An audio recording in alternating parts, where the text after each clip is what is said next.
PSCയുമായി ബന്ധപ്പെട്ട് വലിയ ആരോപണങ്ങൾ നിലനിൽക്കുന്നു. ഇന്ത്യയിൽ ഏറ്റവും അധികം PSC അംഗങ്ങൾ ഉള്ളത് കേരളത്തിലാണ്. 21 അംഗങ്ങൾ ആണ്. 24 കോടി ജനങ്ങളുള്ള ഉത്തർപ്രദേശിൽ 9 ആണ്.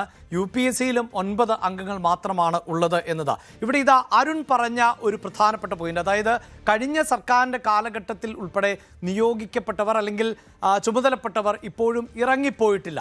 അവർ ഇറങ്ങിപ്പോകുന്നതാണ് നല്ലത് എന്ന് ഈ സർക്കാർ പറയുന്നു. അതോടൊപ്പം തന്നെ അതല്ല എങ്കിൽ ഇറക്കി വിടേണ്ടതായും വരുന്നു എന്ന് പറയുന്നു. അങ്ങനെ ഇറങ്ങിപ്പോയ ആളുകളിൽ ഒരാളാണ് KV തോമസ്. KV തോമസിന് കഴിഞ്ഞ ദിവസം ഞങ്ങൾ ഇത് വിശദമായി തന്നെ പ്രേക്ഷകരിലേക്ക് എത്തിച്ചിരുന്നു. ഒരു പക്ഷേ ന്യൂസ് 18ൻ്റെ യൂട്യൂബ് പ്ലാറ്റ്ഫോമിൽ അതിൻ്റെ കണക്കുകൾ ഇപ്പോഴും ലഭ്യമാണ്. ഡൽഹിയിലെ പ്രത്യേക പ്രതിനിധിക്ക് വേണ്ടി കഴിഞ്ഞ പിണറായി വിജയൻ സർക്കാർ എത്ര കോടി രൂപയാണ് ചെലവാക്കിയത് എന്ന്. ഇനി അരുൺ പറഞ്ഞതിൻ്റെ തുടർച്ചയിലേക്കാണ്. എന്തുകൊണ്ടായിരിക്കും ഈ ചുമതലപ്പെട്ടവർ ഇറങ്ങിപ്പോകാത്തത് എന്നുകൂടി നമുക്കൊന്ന് നോക്കാം. ഉദാഹരണത്തിന് വയോജന കമ്മീഷൻ. ഈ വയോജന കമ്മീഷൻ ഇത്തവണ മന്ത്രിയായി, അതായത് മുഖ്യമന്ത്രിയായി VD സതീശൻ ഒരു കാര്യം സൂചിപ്പിച്ചിരുന്നു. ഒരു വയോജന വകുപ്പ് തന്നെ രൂപീകരിച്ചു എന്നുള്ളത്. അതിന് നമുക്ക് നിസ്സാരമായി തള്ളിക്കളയേണ്ടതില്ല. കാരണം കേരളം ആരോഗ്യരംഗത്ത് മുന്നിലാണ്, ആയുർ ദൈർഘ്യത്തിലും മുന്നിലാണ്. ഒരു പക്ഷേ വരും കാലങ്ങളിൽ കേരളം നേരിടാൻ പോകുന്ന വലിയ പ്രതിസന്ധി എന്നത് യുവാക്കളുടെ എണ്ണത്തിൽ വലിയ കുറവുണ്ടാകുകയും പ്രായമേറിയവരുടെ എണ്ണത്തിൽ വലിയ വർധനവും സംസ്ഥാനത്തുണ്ടാകും എന്നുള്ളതാണ്. അവരുടെ ക്ഷേമത്തിന് വേണ്ടിയാണ് ഈ വയോജന വകുപ്പ് പ്രവർത്തിക്കുന്നത് എന്ന് പറയുമ്പോൾ എന്താണ് ക്ഷേമ പദ്ധതികൾ എന്ന് ഇപ്പോഴും പലർക്കും അറിയില്ല. എന്തുമാകട്ടെ, വയോജന കമ്മീഷൻ രൂപീകരിച്ചത് 26/8/2025 ആയിരുന്നു എന്നതാണ്.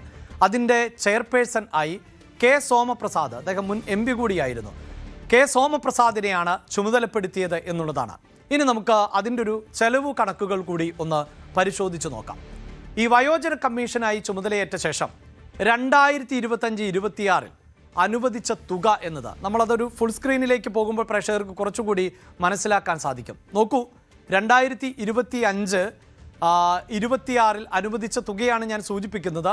ആദ്യം പ്രേക്ഷകരോട് സൂചിപ്പിച്ചു, ഈ കമ്മീഷൻ രൂപീകരിക്കപ്പെട്ടത് 26/8/2025 ഈ 8ാം മാസം രൂപീകരിച്ച ഈ കമ്മീഷന് 25-26 സാമ്പത്തിക വർഷം എന്ന നിലയിൽ അനുവദിക്കപ്പെട്ട തുക എന്നത് 99 ലക്ഷം രൂപയാണ് എന്നതാണ്. 99 ലക്ഷത്തിൽ അധികം തുക, 99,25,000-ഓളം രൂപ ആണ് വയോജന കമ്മീഷൻ്റെ പ്രവർത്തനങ്ങൾക്ക് വേണ്ടി നമ്മുടെ ഖജനാവിൽ നിന്ന് മുതൽ മുടക്കിയിട്ടുള്ളത്. ഇത് വെറുമൊരു കണക്കല്ല, ഇത് വിവരാവകാശ നിയമപ്രകാരം ലഭിച്ച ഔദ്യോഗികമായ കണക്കാണ്, സർക്കാർ തന്നെ നൽകിയ കണക്കാണ്.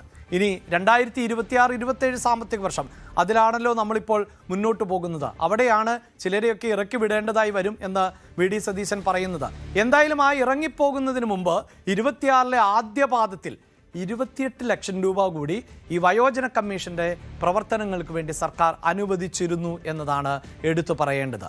അതായത് ഇനിയും വരും ദിവസങ്ങളിൽ പുതിയ സർക്കാരും ഇതിൻ്റെ തുടർച്ച എന്ന നിലയിൽ തന്നെ തുക അനുവദിക്കേണ്ടതായി വരും. ഇനി VD സതീശൻ പറഞ്ഞ ആ 591 സ്ഥാപനങ്ങളുടെ പട്ടികയിൽ വരുന്ന മറ്റൊന്നാണ് നവകേരള മിഷൻ.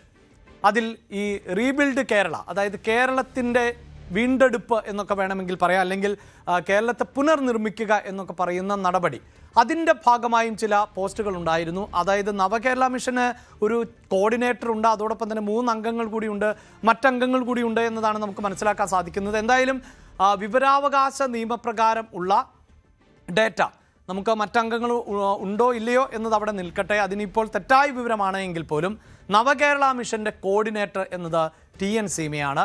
അവിടെ ഇതാ 3/9/2021 ആണ് TN സീമയുടെ നിയമനം നടന്നത് എന്നതാണ് വിവരാവകാശ നിയമപ്രകാരം നമുക്ക് ലഭിച്ച വിവരങ്ങൾ.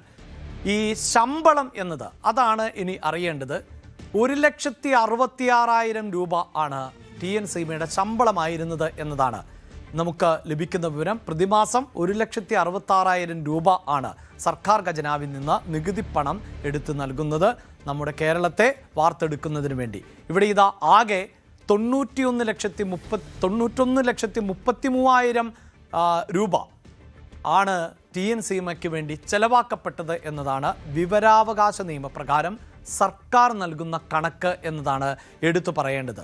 ഇവിടെയാണ് പ്രിയ പ്രേക്ഷകരെ നേരത്തെ സൂചിപ്പിച്ചതുപോലെ ബോർഡ്, കോർപ്പറേഷൻ പോലെയുള്ളവയുടെ ചെയർമാൻ സ്ഥാനങ്ങൾ, കോർഡിനേറ്റർ പദവികൾ, ചെയർപേഴ്സൺ പദവികൾ എന്നതൊക്കെ പ്രധാനപ്പെട്ടതാവുന്നത്.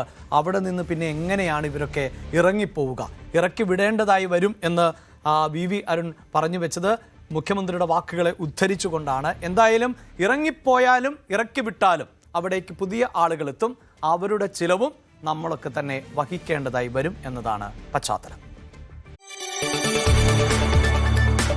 കൂടുതൽ വാർത്തകൾക്ക് news 18 Keralam YouTube channel subscribe ചെയ്യുക.